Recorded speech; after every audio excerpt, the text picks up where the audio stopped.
Kejaksaan Negeri Waikanan kembali menegaskan komitmennya dalam memberantas praktik korupsi di daerah.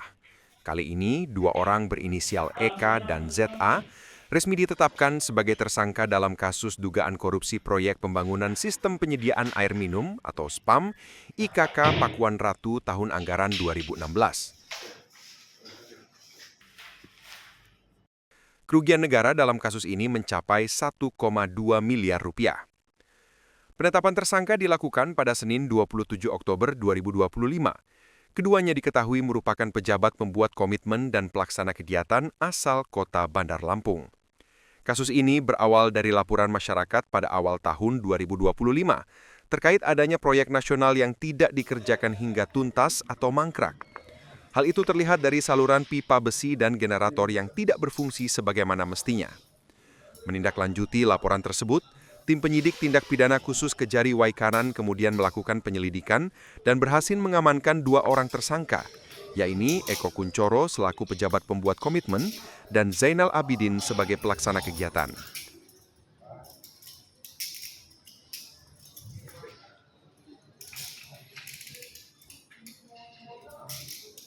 Proyek SPAM IKK Pakuan Ratu 1 Kabupaten Waikanan ini berada di bawah Satuan Kerja Pengembangan Sistem Penyediaan Air Minum Provinsi Lampung dan dikerjakan pada tahun 2016 oleh PT Haga Unggul Lestari.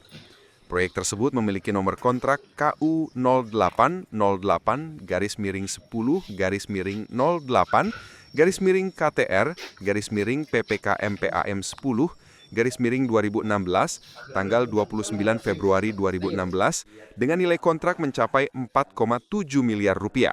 Terhadap dua orang yakni tersangka atas nama Eko Kuncoro Sarjana Teknik yang pada saat itu menjabat PPK dan saudara Zainal Abidin selaku pelaksana.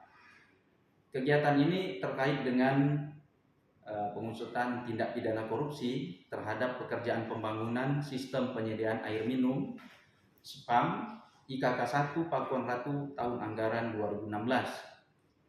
Kegiatan ini dari Kementerian PUPR pada Dirjen Cipta Karya Satker Pengembangan SPAM Provinsi Lampung tahun 2016. Pengusutan perkara ini berawal dari informasi yang didapatkan oleh tim Pitsus dan Intel pada Kejaksaan Negeri Waikanan sekira awal-awal tahun 2025 bahwa ada pekerjaan SPAM tahun anggaran 2016 yang tidak bisa difungsikan atau tidak bisa bermanfaat dalam pembangunannya.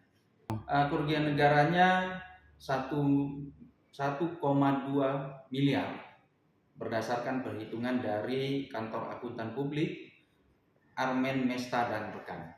Kalau untuk kedua tersangka, kita sangkakan berdasarkan pasal 2 dan pasal 3 Undang-Undang Tindak Pidana Korupsi dengan ancaman maksimal 20 tahun.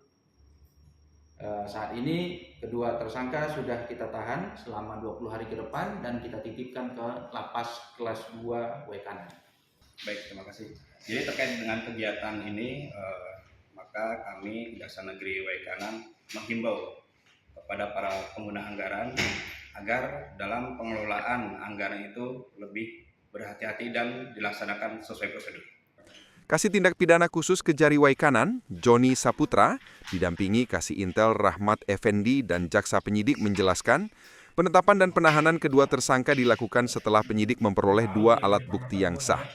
Dari total anggaran proyek senilai 4,7 miliar rupiah, berdasarkan hasil audit kantor akuntan publik Armen Mesta dan rekan, negara diduga mengalami kerugian sebesar 1,24 miliar rupiah. Penyidik telah menerbitkan surat penetapan tersangka dan surat perintah penahanan bagi keduanya. Kedua tersangka dijerat dengan Undang-Undang Nomor 31 Tahun 1999 tentang Pemberantasan Tindak Pidana Korupsi, sebagaimana telah diubah dengan Undang-Undang Nomor 20 Tahun 2001, Jungto Pasal 55 Ayat 1 ke 1 dan Pasal 64 Ayat 1 KUHP, dengan ancaman pidana penjara seumur hidup atau paling lama 20 tahun. Saat ini, para tersangka akan menjalani masa penahanan di Lapas Kelas 2B Waikanan selama 20 hari, terhitung mulai tanggal 27 Oktober hingga 15 November 2025. Sementara itu, Kasih Intel Kejari Waikanan Rahmat Effendi menegaskan langkah ini merupakan bagian dari upaya serius kejaksaan dalam memberantas tindak pidana korupsi di lingkungan pemerintah daerah. Ia juga mengimbau kepada seluruh pengguna anggaran agar dalam pengelolaannya dilakukan sesuai prosedur dan aturan yang berlaku. Dengan langkah tegas ini, Kejaksaan Negeri Waikanan berharap dapat memberikan efek jera serta menjadi peringatan bagi semua pihak agar tidak menyalahgunakan wewenang dalam pengelolaan keuangan negara.